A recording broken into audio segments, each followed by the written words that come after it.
Boa noite, irmãos queridos. Mais um domingo aqui na tua igreja, na Igreja do Senhor Jesus, para buscarmos o entendimento da palavra e o crescimento espiritual e Deus possa falar ao teu coração. Se você chegou até este vídeo, saiba que isso é uma gravação de um domingo, no dia 27/6, e nós temos cultos regularmente. Se você quiser conhecer o nosso culto, os nossos cultos, você entra lá em www.igrejadeInterlagos.com.br e aí você vai saber dos nossos horários de culto. E você seja bem-vindo. Muito bem. Bom, queridos, hoje eu resolvi falar de um assunto que todo mundo já sabe, todo mundo já conhece, já sabem bem do que eu vou falar. Mas eu vou tentar dar uma outra conotação sobre essa questão do título da minha pregação, que é Suportai-vos uns aos outros. Vamos abrir primeiro lá, vamos abrir em Colossenses capítulo 3, verso 13. Eu vou compartilhar aqui na minha tela com você, tá? Então, só um segundinho. Estou meio lerdo aqui na tecnologia. E vamos lá. Só espera eu fazer um ajuste aqui. Aumentar aí para você enxergar, você que está no celular, possa enxergar bem, tá? Eu acho que assim tá bom. Então vamos lá. Colossenses capítulo 3, verso 13. Aí ele fala assim: suportando-vos uns aos outros e perdoando-vos uns aos outros, se alguém tiver queixa contra o outro, assim como Cristo vos perdoou, assim fazei vós também. Muito bem. A obra de Cristo, nós temos que lembrar que ela é todinha baseada na remissão de pecados, no perdão de pecados, né? Então, tudo que Jesus fez na obra dele foi perdoar os nossos pecados. Por quê? Porque existia uma lei, e esta lei, ela colocava o homem numa condição de impossibilidade de cumprir a lei, porque a lei era tão rigorosa, tão feita de uma maneira com tanta pressão, que era impossível ao homem cumprir a lei, né? E a obra de Cristo, ela veio justamente fazer o quê? Acabar com a lei, né? A obra de Jesus foi exterminar a lei. Então, tudo aquilo que está na lei do Velho Testamento não se aplica mais. Não se aplica mais ao cristão, aquele que crê em Cristo. Então, eu poderia dar aqui um sem número de versículos que vai corroborar isso daí, né? Lá em 2 Coríntios, capítulo 3, está escrito. Deixa eu abrir aqui para você. 2 Coríntios, capítulo 3. Já te falo. Verso 14. Vou abrir aqui na Bíblia, capítulo 3, 1 Coríntios, capítulo 3, verso 14, para você ver como é o que está escrito aqui. Vamos lá? Partilhar. Então está aqui. 2 Coríntios, capítulo 3, aqui no verso 14. Ele fala assim: mas os seus sentidos foram endurecidos. Os sentidos de quem? Os sentidos daqueles que eram da lei. Porque até hoje o mesmo véu está por se levantar na lição do Velho Testamento. Ou seja, esses sentidos endurecidos está fazendo referência ao Velho Testamento, o qual foi por Cristo abolido. Não é interessante isso? Olha só, o Velho Testamento foi abolido, foi abrogado. Ele foi desfeito. Você quer ver mais um versículo? Deixa eu abrir aqui, procurar aqui na minha Bíblia. Efésios capítulo 2. Efésios capítulo 2. Também no verso 14. Parece que tudo acontece no verso 14, né? Olha lá. Porque ele é a nossa paz, o qual de ambos os povos fez um, derrubando a parede de separação que estava no meio. E na sua carne desfez a inimizade. Isto é, qual é a inimizade? Isto é, a lei dos mandamentos, que consistia em ordenanças, para criar em si mesmo, dos dois, um novo homem fazendo a paz. Então está aí. Está mostrado que o Velho Testamento é uma inimizade. Né? A lei dos mandamentos é o que nos torna inimigos. Então nós não temos condições, de nos salvar. O homem não se salva. Não existe salvação para o homem, porque é impossível. É uma inimizade. É impossível cumprir as leis e os mandamentos. Né? Então, Jesus veio e fez o quê? Aboliu. Ele desfez isso. De que maneira? De que maneira que ele fez? Na sua carne, ó. Na sua carne. Através da cruz. Então, lá na cruz, o Senhor Jesus desfez essa parede que separava, que impedia o homem de se achegar a Deus. Não era nem de se achegar, eu não gosto muito disso, de colocar dessa forma. Eu prefiro dizer assim, antes, a lei dos mandamentos nos colocava no inferno, nos dava uma passagem para o inferno. E agora, em Cristo, nós temos uma passagem para o céu. Percebe? Pastor Hélio. Pode falar, meu querido. Hebreus 7,18 também, eu acho que é bem oportuno, viu? Ótimo, vamos lá. Você ler também. Espera aí, deixa eu achar Hebreus aqui. Hebreus 7,18. Pode ler. Porque o precedente mandamento é abrogado por causa da sua fraqueza e inutilidade. Uau! Então quer dizer que o precedente mandamento é inútil, é fraco. Vamos ver o 19. Pois a lei nenhuma coisa aperfeiçoou, e desta sorte é introduzida uma melhor esperança pela qual chegamos a Deus. Então tá aí. Percebe que a obra de Cristo, ela tem por objetivo perdoar o homem, porque ao homem não existe salvação.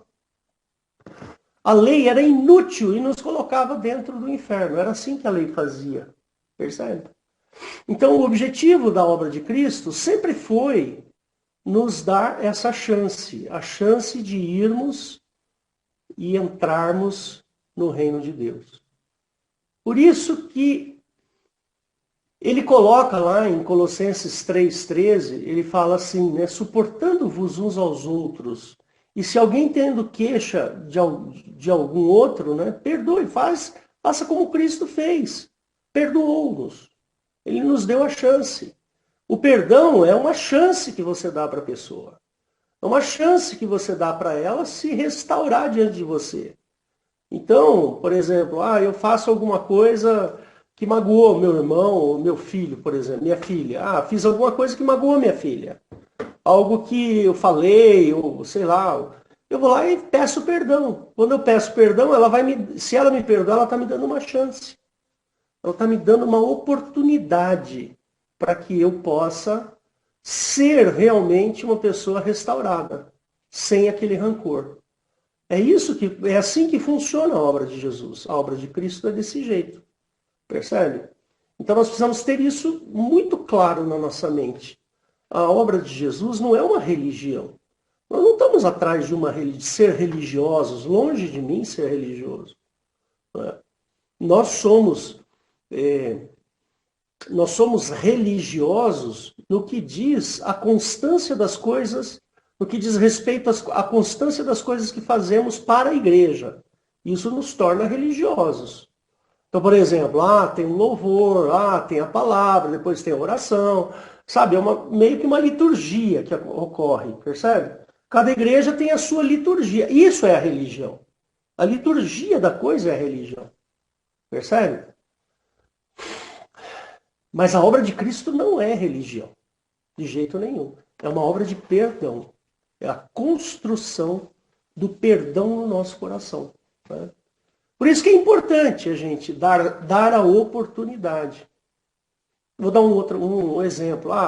Tem uma pessoa que você...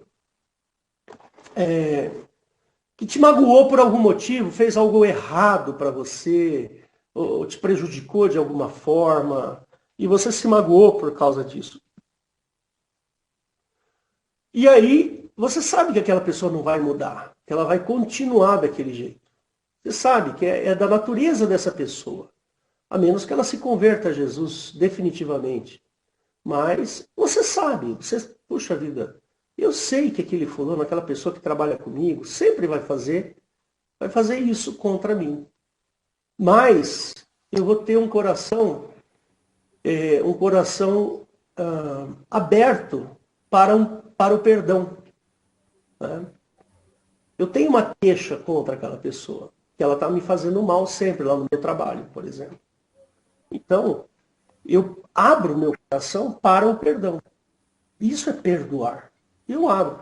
Se eventualmente aquela pessoa chegar para mim, Hélio, desculpa, fiz isso, nossa, quantas vezes eu magoei você, você me perdoa? Claro que eu perdoo, claro. O coração está aberto ao perdão. É assim que funciona. Percebe? Então, vou dar um exemplo da minha vida pessoal. Tenho uma irmã que me magoou bastante no passado. Eu tenho uma irmã que me magoou, irmã mesmo, né? Não é irmã da igreja, é irmã de sangue mesmo. Me magoou muito no passado. Eu tenho restrições, evidentemente que eu tenho restrições, percebe? Mas o meu coração está aberto. Se um dia ela chegar para mim e vier falar comigo, eu vou perdoar. Porque no meu coração está aberto para o perdão. Percebe? É assim que funciona. Isso é o perdão de Cristo. Percebe? Então, eu estou no aguardo. Se um dia ela aparecer e falar, poxa vida, vamos nos reatar, vamos, claro, estou aberto a isso, sem dúvida alguma. Percebe? Então é assim que funciona o perdão de Cristo. Muito bem. Esta obra, a obra de Cristo, a obra do perdão de Cristo, não depende de nós. O perdão de Jesus já ocorreu através da subida dele na cruz. Quando Jesus subiu na cruz, ele fez o perdão para nós. Percebe? Ele restaurou a possibilidade de irmos para o céu. Então não depende de mim. Eu não posso fazer mais nada para entrar no céu. A única coisa que eu posso fazer é aceitar a obra de Cristo na minha vida. Esse é o primeiro passo. O segundo passo é mudar de vida. Porque arrependimento pressupõe mudança de comportamento, mudança de pensamento. Em grego, a palavra arrependimento significa metanoia.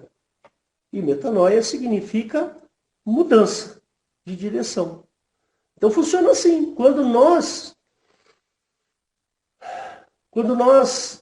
buscamos a Deus e queremos estar com Cristo, nós precisamos mudar o nosso comportamento.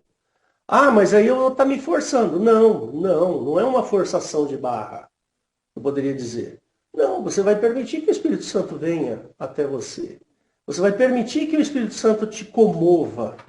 Você vai permitir que Deus entre na sua vida e você passe a enxergar as coisas com olhos de perdão, com os olhos de perdão. Né? Tomar cuidado com as palavras aqui, senão a gente fala óleo, né? Óleos, a impressão que é óleo de azeite. Não, óleos aqui, ó.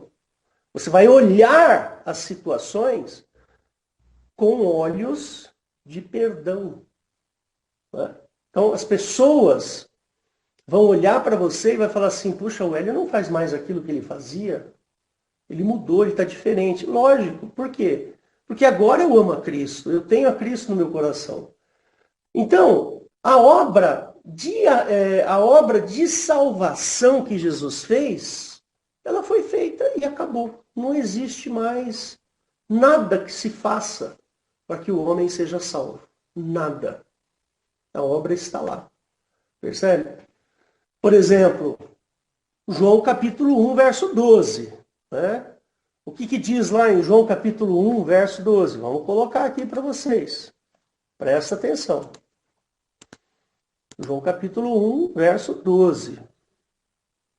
Todo mundo conhece de cor esse versículo, né? Mas a todos quanto receberam, quem? A Jesus, né? Deu-lhes o poder de serem feitos filhos de Deus aos que creem no seu nome. Então tá aí. Você creu no nome de Jesus? Você entendeu o que é a obra de Cristo?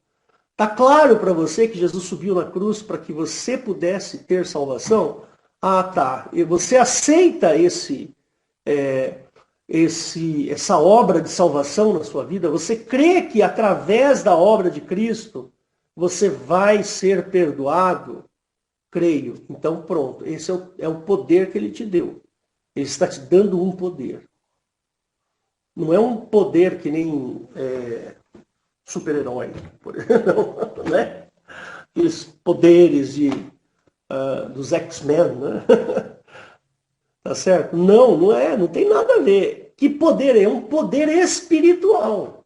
Você espiritualmente agora tem o poder de ser feito filho de Deus. Percebe? É como se eu, agora que aceito a obra de Cristo, eu consigo, por exemplo, falar, escuta, abre a porta que eu quero entrar. Antes eu não tinha esse poder de bater na porta e falar, abre aí, Jesus, que eu quero entrar no teu reino. Percebe? Agora sim, agora eu tenho como se fosse um passe, o poder de ser feito filho de Deus. E qual é o mecanismo que faz você ser filho de Deus? Crer, olha lá, seu nome.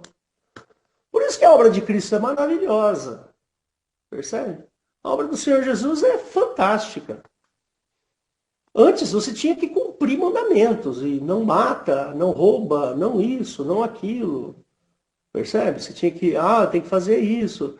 Você não pode tocar numa mulher menstruada, você não pode não sei o quê, você não pode pôr a mão numa pessoa doente, você não pode pôr a mão no morto, você não pode isso, não pode aquilo. Se você fizer isso, você tem que tomar um banho, você vai ficar 7 dias afastado, e tá. Percebe? Você tinha todas as dificuldades possíveis e imaginárias para que você fosse aí para o céu, né? Vamos dizer assim. E Jesus vai lá, na carne dele, desfaz essa inimizade. Esse monte de leis e ordenanças que a gente acabou de ler. Dizendo assim, olha, agora tudo isso perdeu o valor. A única coisa que você tem que fazer para entrar no reino de Deus é crer no seu nome de Jesus. Porém, quem crê no seu nome tem que ter o seu coração modificado. Se a gente for ler lá em João capítulo 3, você vai ver a história, você vai ver essa historinha aqui, ó, do Nicodemos, né? Então tá aqui, no capítulo 3, depois você lê em casa, você vai ver que Jesus fala para Nicodemos, Nicodemos, você tem que nascer de novo. E a palavra nascer de novo aqui, ó, tá aqui, ó, no verso 3, ele fala assim, ó, nascer de novo.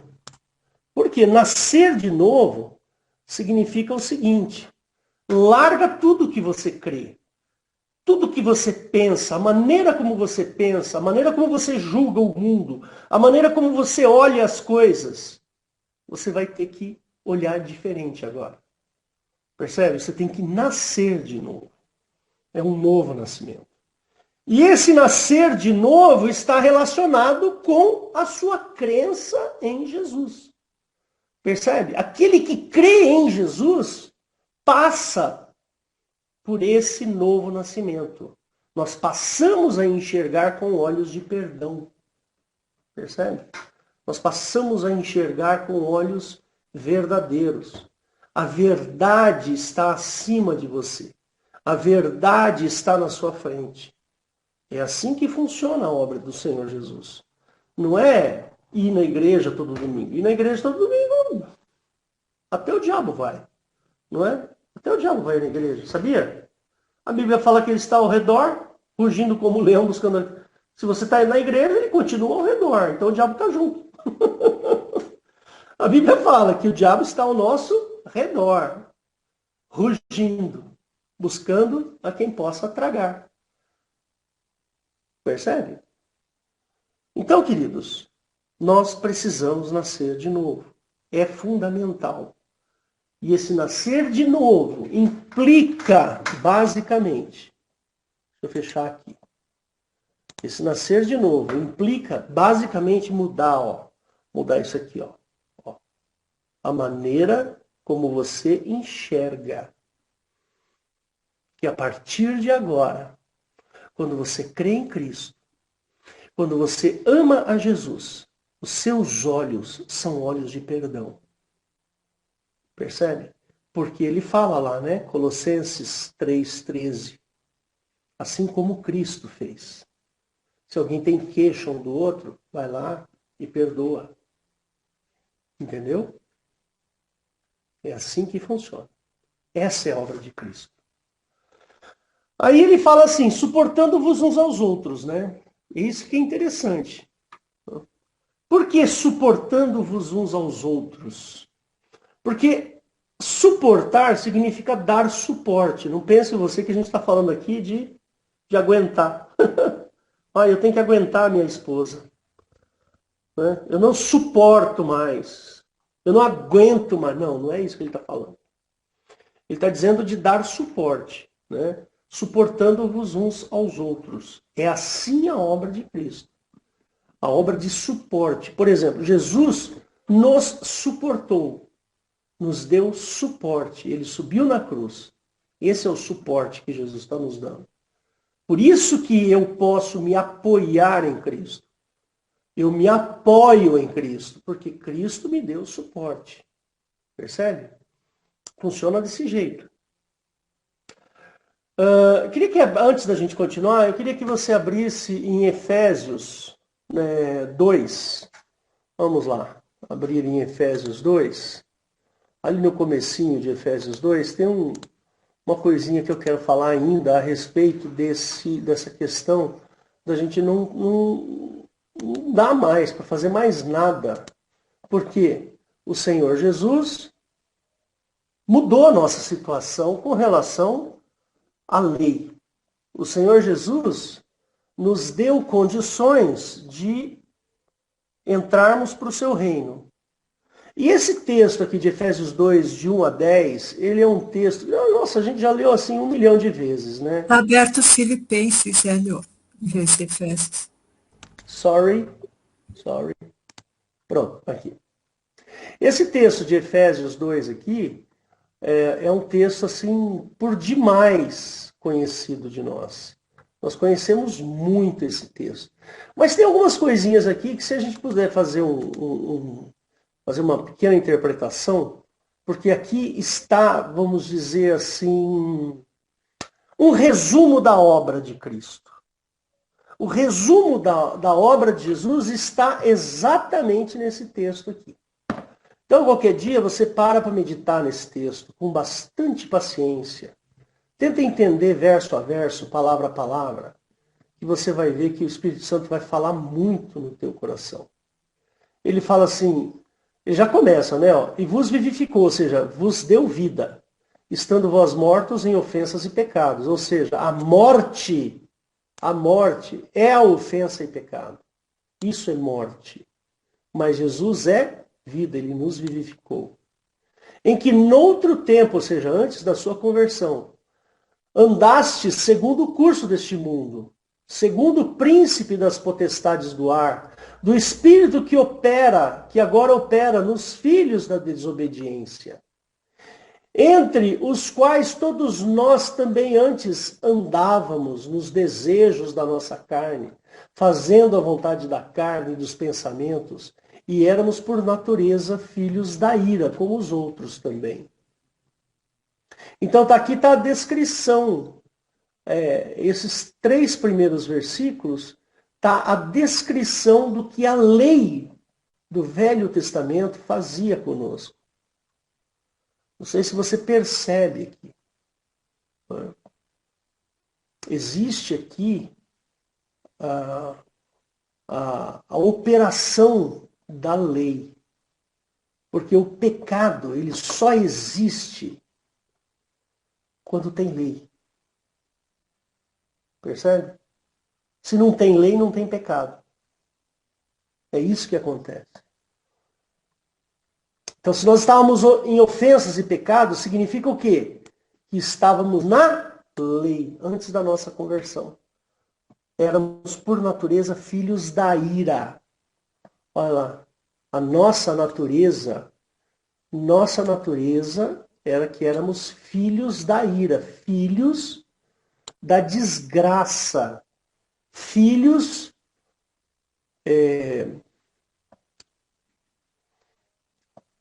filhos de espíritos das potestades do ar.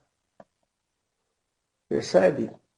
Aí no verso 4, ele fala assim, mas Deus, que é riquíssimo em misericórdia, pelo seu muito amor com que nos amou, estando vós ainda mortos em nossas, e nós ainda mortos em nossas ofensas, nos vivificou juntamente com Cristo. Pela graça sois salvos. O que eu tive que fazer aqui? Hélio, o que eu fiz para ser vivificado com Cristo? Eu fiz alguma coisa? Eu tive que dar o dízimo? Eu tive que pagar uma promessa? Eu tive que acender uma vela? Eu tive que ir na igreja todo domingo? Eu tive? Não! Absolutamente não. Ele simplesmente me vivificou, me deu vida, só pelo fato de eu crer pela graça. Sois salvos. Essa palavra graça aqui, precisa tomar um cuidado com essa palavra graça. Você sabe o que significa graça? Graça significa disposição que Deus tem em nos perdoar. Percebe? É isso que significa a palavra graça. Graça é aquilo que move Deus para nos dar perdão. Eu recebi uma graça de Deus, ganhei na loteria. Não, isso não é graça, isso é sorte, ou azar, né? Eu recebi uma graça de Deus, fui curado da minha sinusite. Não, isso não é graça, tá? As pessoas usam essa palavra de maneira errada. Graça significa disposição em perdoar. Você é uma pessoa cheia de graça? Vou fazer aqui a pergunta. Você tem um coração disposto a perdoar? Essa é a pergunta. Se você tem um coração disposto a perdoar, então você é uma pessoa cheia de graça. Entendeu? Muito legal isso, né? E nos ressuscitou juntamente com ele e nos fez assentar em lugares celestiais. Esses lugares celestiais não é lá no céu, não, é aqui na Terra. Você está assentado aqui no planeta Terra, num lugar celestial. Que lugar é esse? Eu estou com o perdão de Cristo sobre a minha vida. E para mostrar nos séculos vindouros que as abundantes riquezas da sua graça, do seu perdão, pela sua benignidade, ou seja, pela sua bondade para conosco, em Cristo Jesus. Porque pela graça sois salvos. Está aqui, ó. Pela graça sois salvos. Por meio da fé. Então, você é salvo. Você tem acesso ao céu por meio da fé. Isso não vem de vós. Ou seja, não adianta eu fazer nada. Nada, nada, nada. Eu não tenho que fazer nada. Eu só tenho que crer. É dom de Deus.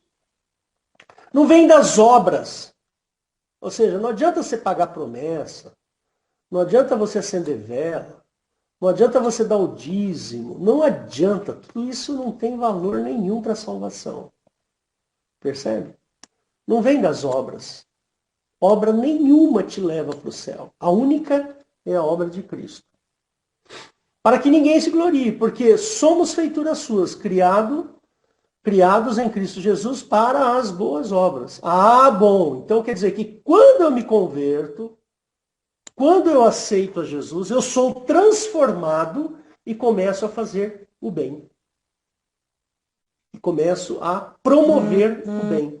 Porque isso é característica daqueles que amam a Cristo. Porque aqueles que amam a Cristo querem fazer as obras de Cristo. Percebe? As quais Deus preparou para que andássemos nelas. A obra que você tem que fazer, o bem que você tem que fazer, não te põe no céu. Quem te põe no céu é a obra de Cristo. Por causa da obra de Cristo, por amor, você vai lá e faz as boas obras. Ou seja, o resultado da obra de Cristo são boas obras nas suas mãos. Entendeu? Então nós vamos andar em boas obras. É isso. Muito bem. Voltando aqui para a minha pregação. A história dos apóstolos e dos personagens do Novo Testamento nos leva a construir um cenário. Não sei se você já leu. Leia todo o Novo Testamento. Ali, ó, depois de Atos em diante, você começa a ler e você vai perceber que existe um cenário por trás, uma forma de agir das pessoas. Você observa isso. Os cristãos, eles tinham um jeito próprio. Eles queriam fazer as coisas boas. Era desejo deles por causa da transformação. Percebe? E é um fato interessante, é o seguinte, o povo judeu, principalmente naquela localização que eles estavam ali no Oriente Médio, ali é uma região muito seca, né? Então, você não pode plantar, não tem o que plantar. Pelo menos naquela época, as plantações eram escassas, eram difíceis. Porque ali é uma região árida. Mas não é árida porque o homem foi lá e cortou as... É árida porque o local é árido. Então, o povo judeu, ele não era um povo basicamente de plantio, de colheita, essas coisas. Percebe? Eles tinham que buscar o sustento deles nos negócios. Então, aquele lugar era um lugar onde tinham rotas comerciais, então vinham alimentos de outros lugares. Então, o povo judeu, o povo árabe, eles são muito hábeis nos negócios. Por quê? Porque eles não faziam outra coisa senão negociar, comprar e vender. Então, existe essa, vamos dizer assim, existe essa herança judaica desse jeito. Eles tinham que fazer negociações. Então era um povo muito ligado à grana, a dinheiro. Percebe? Então tudo para o judeu é grana. Até hoje, né? Tá certo? Hoje os grandes empresários mundiais, a maioria deles são todos judeus, né? Tem essa herança importante. Então, o que acontecia? Acontecia o seguinte, era duro para os apóstolos e para os personagens do Novo Testamento, os pregadores, os apóstolos. Era difícil para eles viver sem fazer negócios. Percebe? Eles precisavam do suporte dos irmãos, suporte das igrejas aonde eles iam, por onde eles passavam. Percebe? Então, se você perceber, se você ler ali, depois de Atos, ler até antes do Apocalipse ali, né, até Judas, você vai perceber um cenário de apoio. Você vai perceber que os apóstolos, os pregadores, eles eram profundamente apoiados. Eles eram suportados. Né? Então eu escrevi assim, ó, como haveriam os apóstolos e pregadores sobreviver sem o apoio das igrejas? Né? Como que eles iam fazer isso? Ele precisava do apoio da igreja. E eu começo a falar de um fato muito interessante. Chega a ser até estranho, né? Que está lá em Atos capítulo 4, do 32 ao 37. Eu queria parar uns minutinhos aqui nesse Atos, capítulo 4, do 32 em diante. Esse texto de Atos aqui, ele é um texto muito interessante porque acontece um fenômeno aqui. Mas é um fenômeno espiritual gigantesco. Tremendo. É uma coisa assim interessantíssima. Ele fala assim, e era o coração e a alma da multidão dos que criam. E ninguém dizia que coisa alguma do que possuía era sua própria, mas todas as coisas lhe eram comuns. Aí até o pessoal costuma dizer, né? Aqui está a origem do comunismo. Não. Aqui está a origem do cristianismo, não é comunismo, não.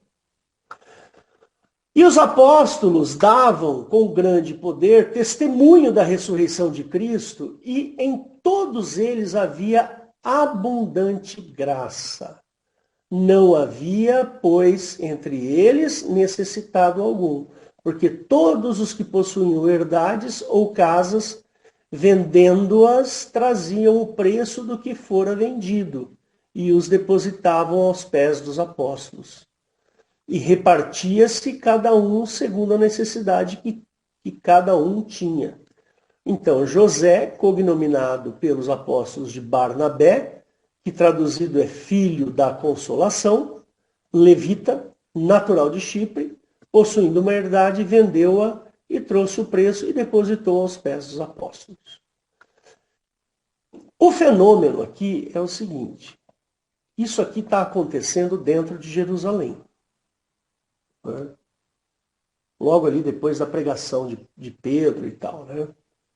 Aí, esse fenômeno era o coração e a alma da multidão. Era um só. E eles criam em Cristo. Agora, você imagina um judeu que passa a vida negociando, que passa a vida no comércio, sabendo fazer negócios, buscando grana, porque lá no Velho Testamento, a bênção de Jeová era financeira. Era din-din, grana. Então, se você olhar lá no Velho Testamento, você vai perceber o seguinte, que Jeová abençoava com bens materiais. Então, o judeu, para ele ser um sujeito abençoado, ele tinha que ter coisas, grana. Quanto mais rico você é, mais abençoado você é. Ou seja, se Deus dá grana para você porque você está sendo um bom judeu, então significa que quanto mais grana, mais bênção. Porque quem dá a grana é Deus. Quem abençoa o teu comércio é Deus. Agora imagina isso acontecendo com os judeus. Isso aqui é para o judaísmo. Olha só a transformação, o fenômeno que eu estou dizendo para vocês é esse aqui, ó. Ó, o coração e a alma da multidão era uma coisa só. Quando eles aceitavam a Cristo, eles foram tomados pelo amor de Cristo de uma tal maneira que eles lançaram fora todo o amor que eles tinham ao dinheiro. Percebe? Tudo aquilo que eles adoravam. Então quer dizer que o dinheiro não é significado de bênção. Não, não é. Para Cristo, o significado de bênção é outra coisa. Lá no Velho Testamento, a bênção é a grana. Lembra de Jó, quando Jó, depois lá no finalzinho, quando Jó venceu toda a Bateve, lá no finalzinho ele foi duplamente abençoado. Né? Ganhou rios de dinheiro, vários animais. Percebe?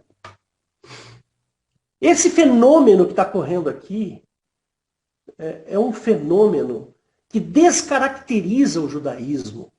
Percebe? Desfaz o judaísmo na sua integridade. Percebe? As pessoas iam lá e vendiam as suas coisas porque achavam que as suas bênçãos, as bênçãos de Jeová, não eram as bênçãos de Cristo. E eles queriam as bênçãos de Cristo. Percebe? É assim que foi feito com o povo judeu naquela época. Essa é a obra de Cristo. Né? Agora, nós vivemos numa época, nós vivemos no cenário mundial, a nossa cultura, o nosso jeito de ser, a nossa maneira de viver, ela está contaminada pela cultura do mundo. Isso é um fato. O jeito que eu penso, o jeito que eu me visto, né? O jeito que eu faço negócios, o jeito que... tudo, né? Que eu tenho as coisas, está dentro de um contexto que me influencia. Não estou dizendo que isso é ruim ou que isso é bom, não é? Estou dizendo que é um fato. Né? E o mundo está cada vez pior. Imagina agora com essa Covid-19. Nós estamos vivendo uma verdadeira bagunça. Né? Tá horrível isso. A gente não sabe em quem acreditar, né? Toda hora vem um e fala uma coisa, vem outro e fala outra. Ou seja, o mundo só não está pior porque não tem bomba atômica caindo. Estamos em guerra. Para mim, nós estamos em guerra. Isso aí, o cenário que a gente vive é um cenário de colapso. Um colapso cultural, um colapso da cultura ocidental. Está colapsando. Tá? E nós, cristãos, estamos nesse contexto, no contexto desse colapso. Então é mais importante ainda agora termos a consciência de que Cristo está para voltar. Nós sabemos que isso está para acontecer. Jesus vai voltar logo. Por quê? Porque nós estamos vivendo, meu Deus do céu, é peste. Isso aí, essa Covid é uma peste. Isso aí é um problemaço para a humanidade. A impressão que dá é que a gente nunca mais vai voltar a fazer o que fazia antes.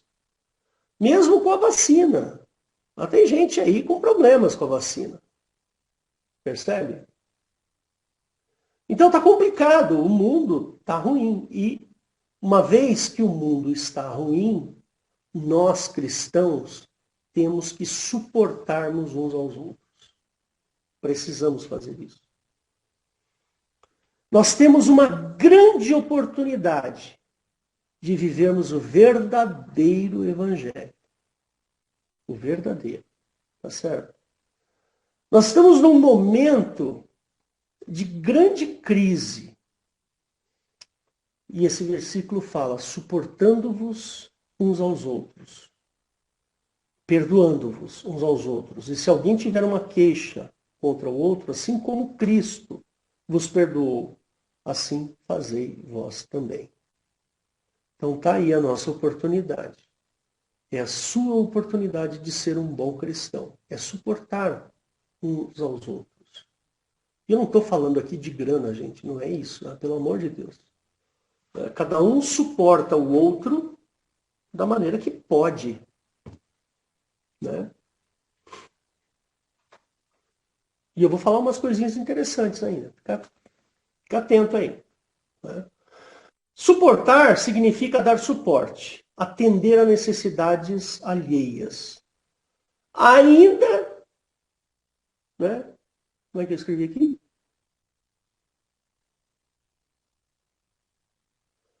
Ainda que a gente tenha medo,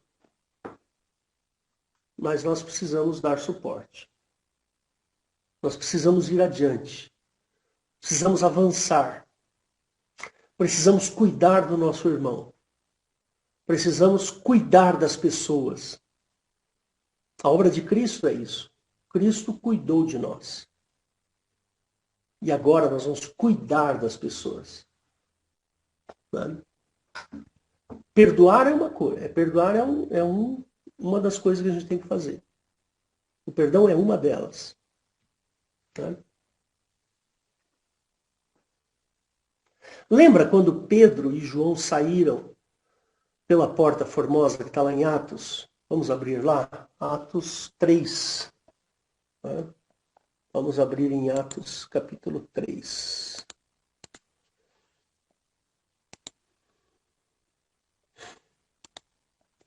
Ele fala assim, ó, e Pedro e João subiram juntos ao templo à hora da oração, a nona.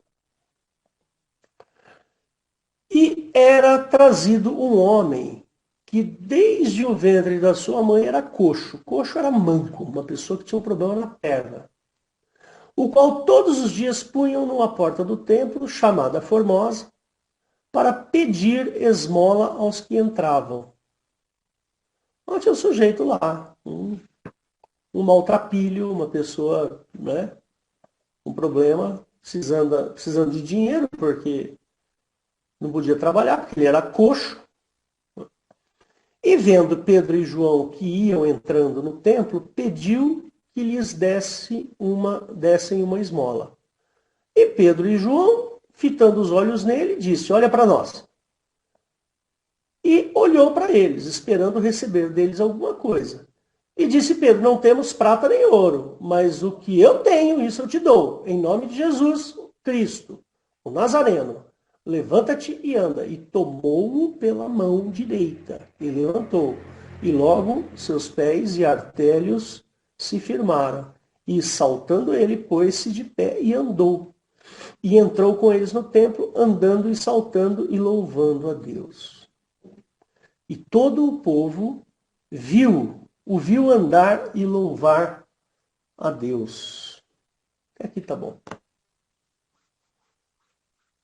Então, os apóstolos, eles cuidavam das pessoas. Eles estavam lá cuidando das pessoas. Era isso que eles faziam.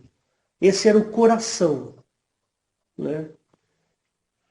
E isso, gente, essa questão do suporte é uma coisa tão importante, mas tão importante para Deus, né?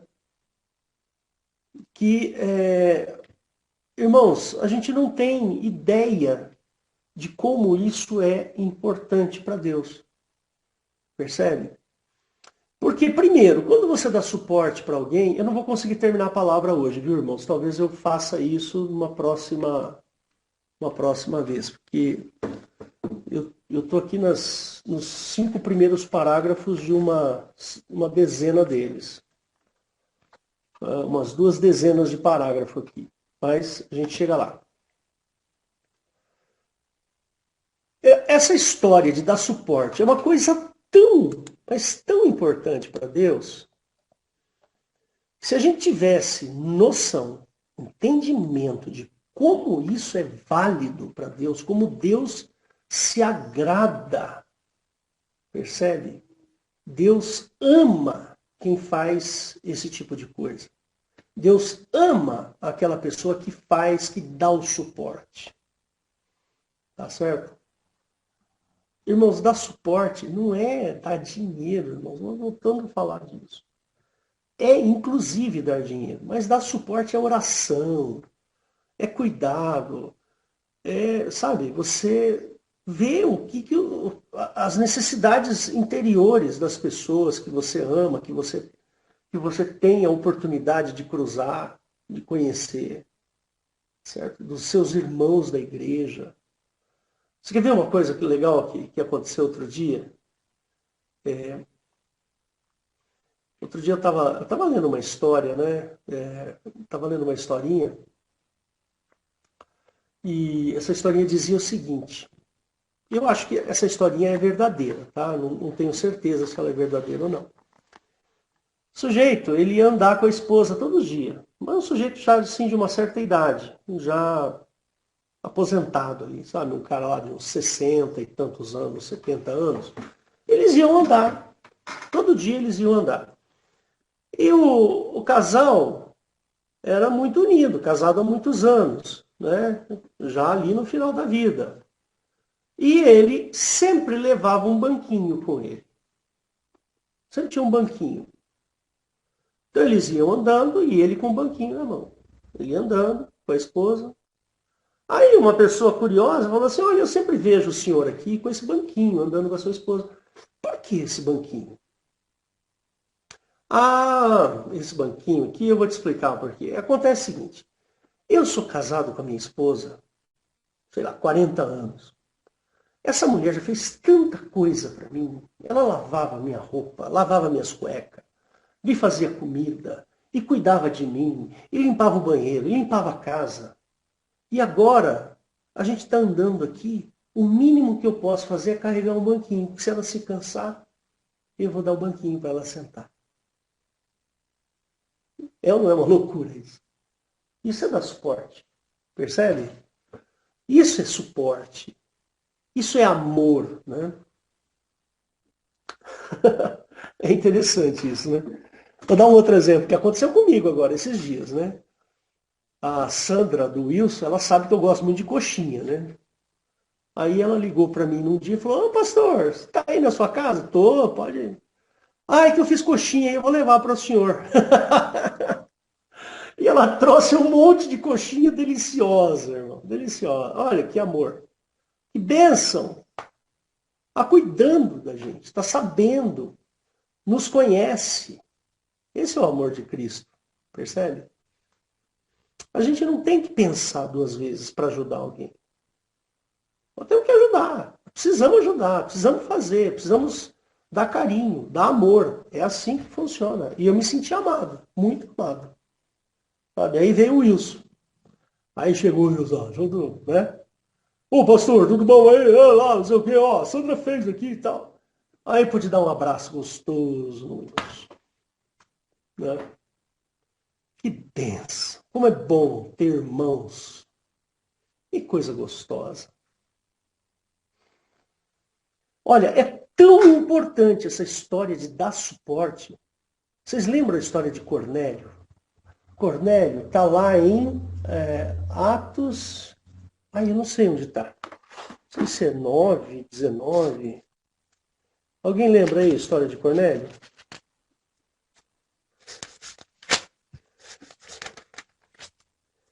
Está por ali, em Atos 10 mesmo, viu, pastor? Os 10, né?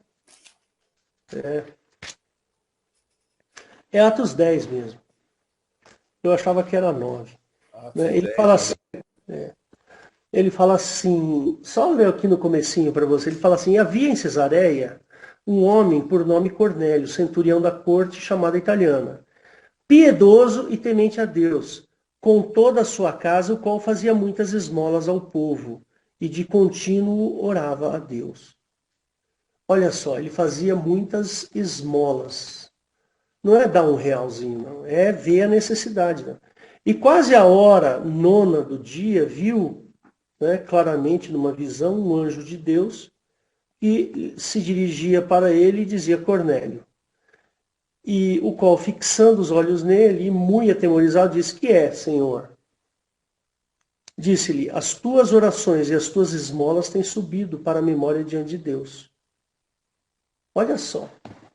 Deus se comoveu de uma tal maneira com o amor que Cornélio tinha, com o suporte que Cornélio dava, que isso mudou a vida dele, mudou a direção da vida do Cornélio. Né? E assim vai. Né? Se você ler as cartas de João, a segunda e a terceira, você vai ver coisas interessantíssimas ali no que diz respeito,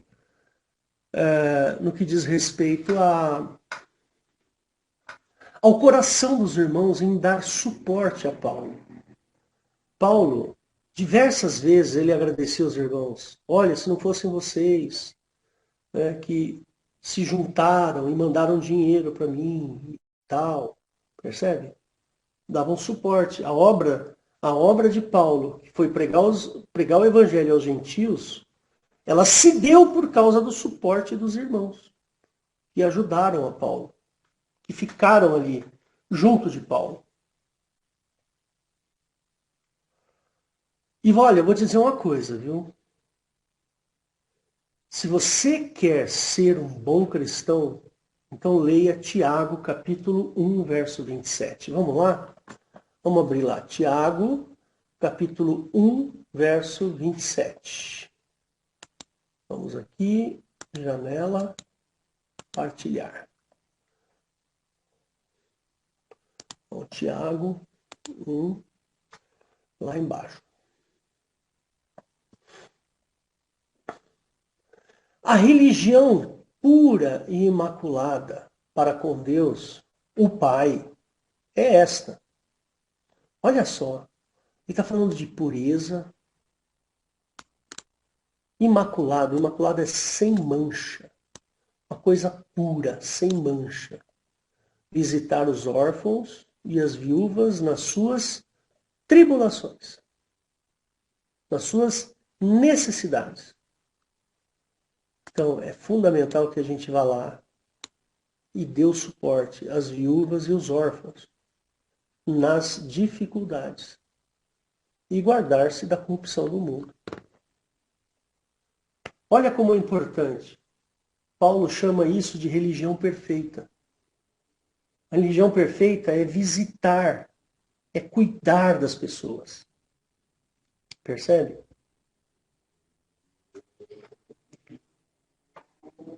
Vou dar um exemplo aqui para vocês. Você já deve ter chegado, por exemplo, alguém na sua casa, ou até mesmo no trânsito. Você está lá no trânsito. Aí chega alguém e pede uma esmola para você. Um cara todo maltrapilho, todo sujo e tal. Ah, eu vou dar moeda, não vou dar dinheiro para esse cara não. Isso aí, ó, tudo drogado.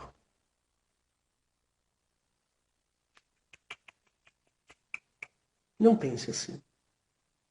Não faça isso. Não cometa esse erro. Se você tiver que dar, dê.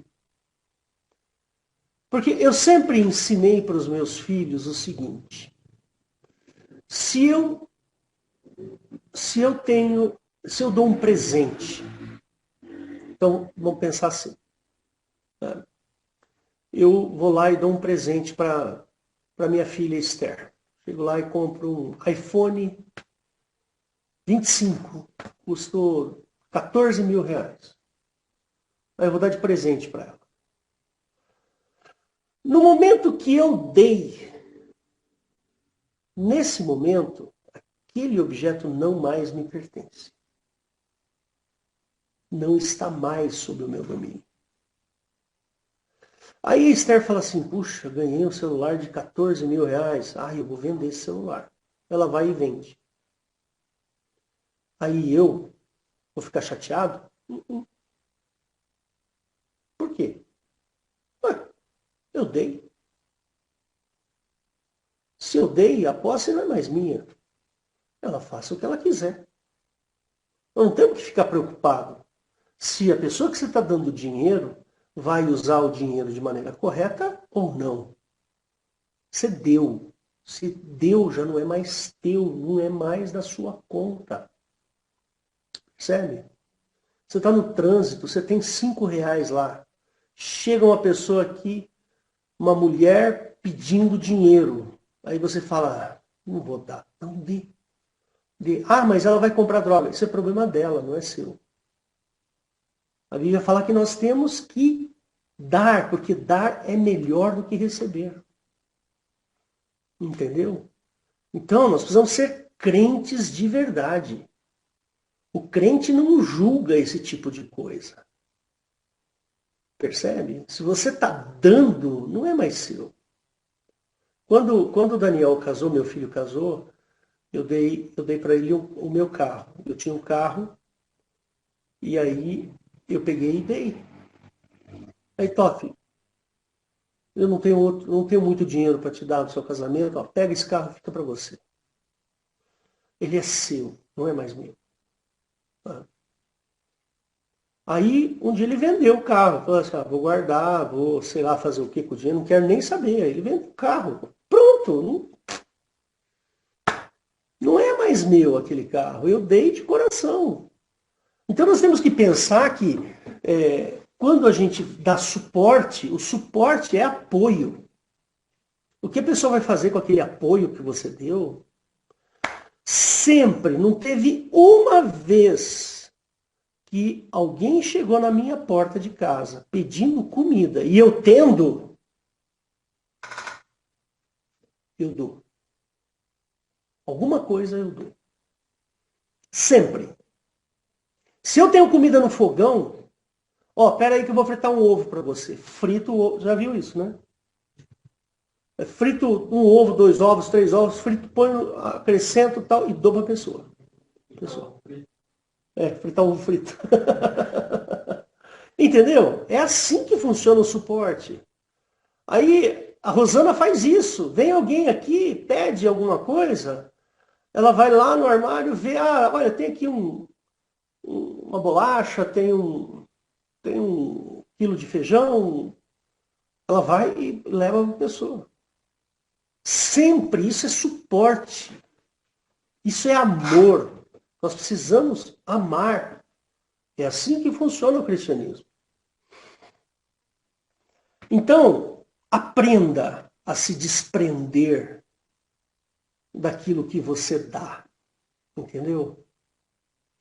Você deu, acabou. Não é mais seu. A pessoa vai fazer o que ela quiser com aquilo que ganhou de você. Aprenda a olhar desse jeito. Ai, eu dei de presente o carro do meu filho e ele vendeu, mas que ingrato. Está errado esse raciocínio, gente. Completamente errado.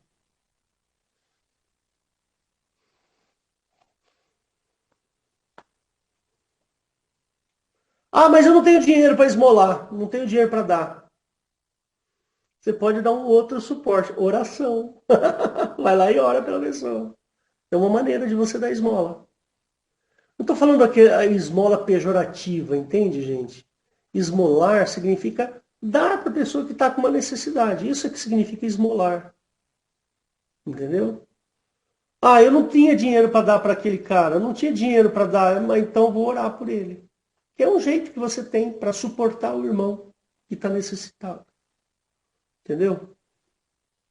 E a gente tem que fazer as coisas com racionalidade. Tá certo?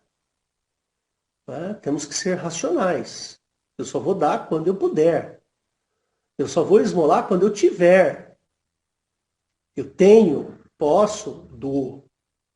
Eu tenho, mas vou guardar, porque eu quero chegar a ter 100 mil reais na minha conta, poupança, porque não sei o quê. Não, abre o teu coração, velho. E olha, eu vou dizer uma coisa para vocês. Você sabe qual é o primeiro lugar que nós devemos dar suporte? É aqui dentro de casa.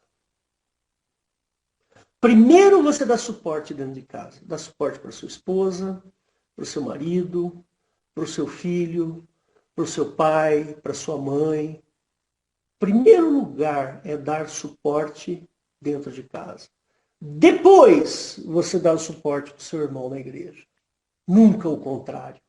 Nunca tire da sua mesa aquilo que vai alimentar o seu filho, a sua esposa, para alguém na igreja. Sabe aquelas coisas assim, oh, o fulano foi lá e vendeu a casa dele e deu lá na igreja. Já viu isso? Isso acontece muito nessas igrejas pentecostais que tem por aí, o sujeito vai lá, ele pega e vende a casa. Meu, aquela casa é a casa que você mora. É a casa que estão os seus filhos. Aquela casa não é sua, é da família. Você não pode tomar uma decisão assim. Ah, vende a sua casa e traz para a igreja.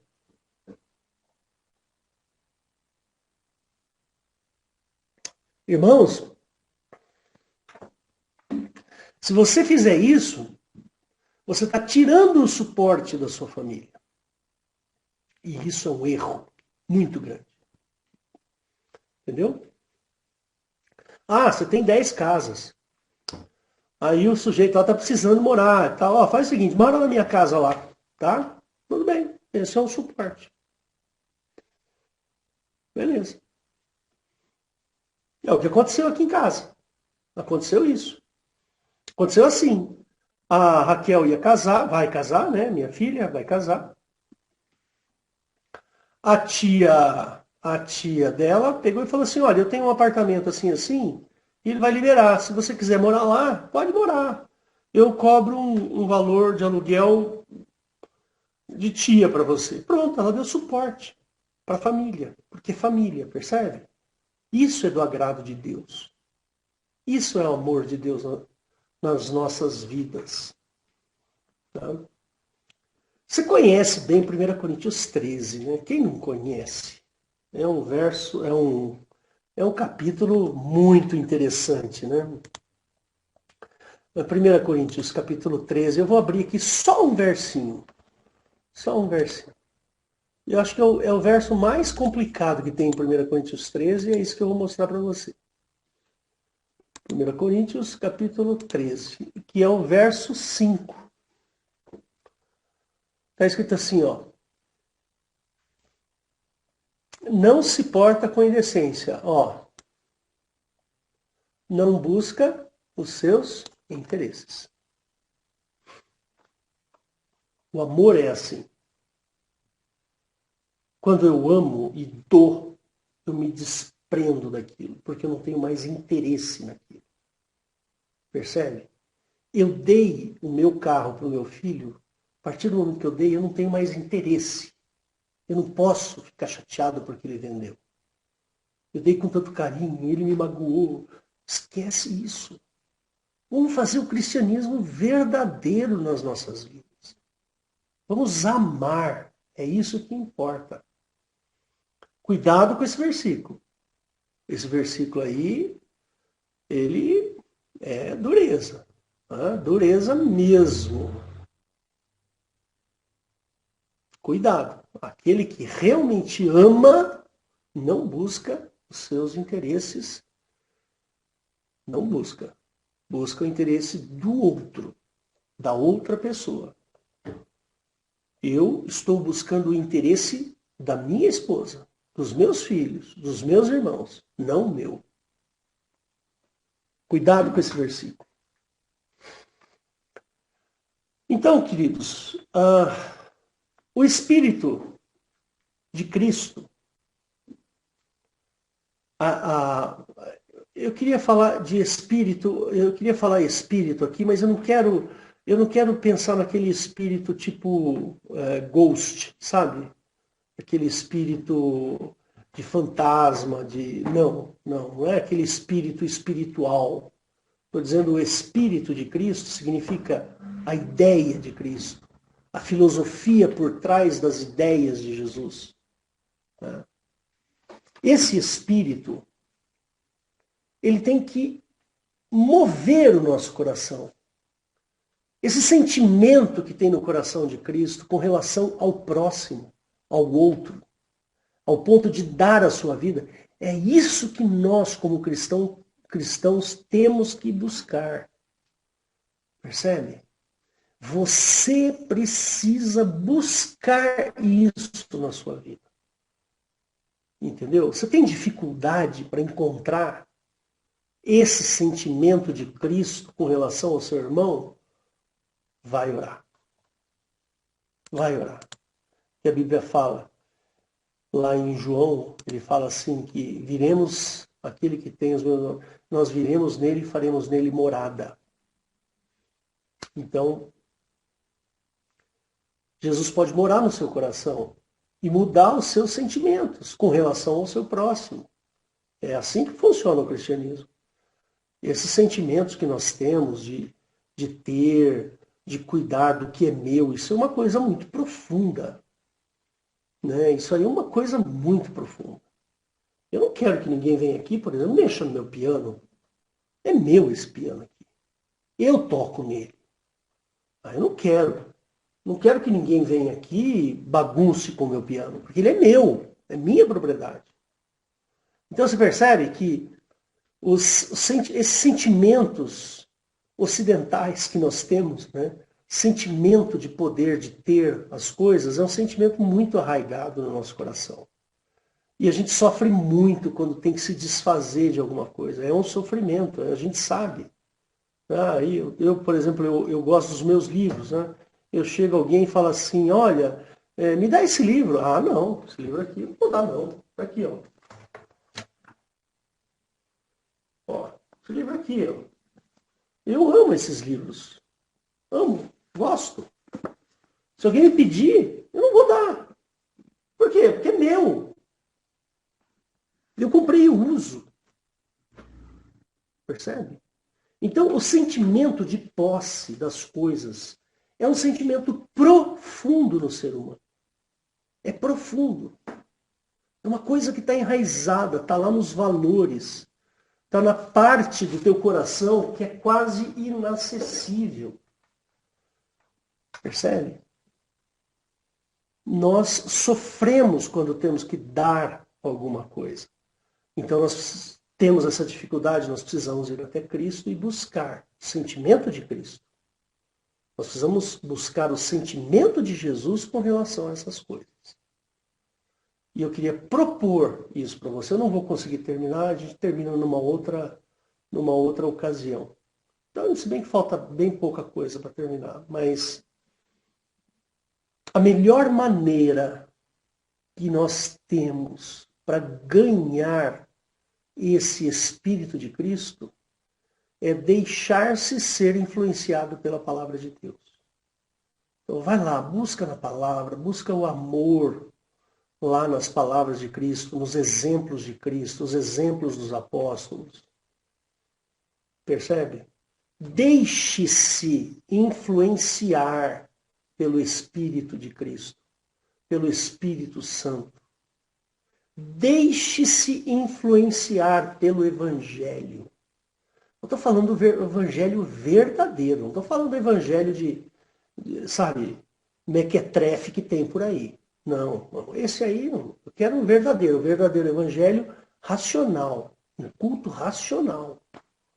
Tá certo? Faça isso. Abra o teu coração. Suporte o seu irmão. Cuide dele. Percebe? Nós precisamos fazer isso. É fundamental. Amém? Glória a Jesus. Então, Deus abençoe a todos. Já falei demais. E passo a palavra para o pastor Valdo, enquanto eu termino aqui de fazer a gravação.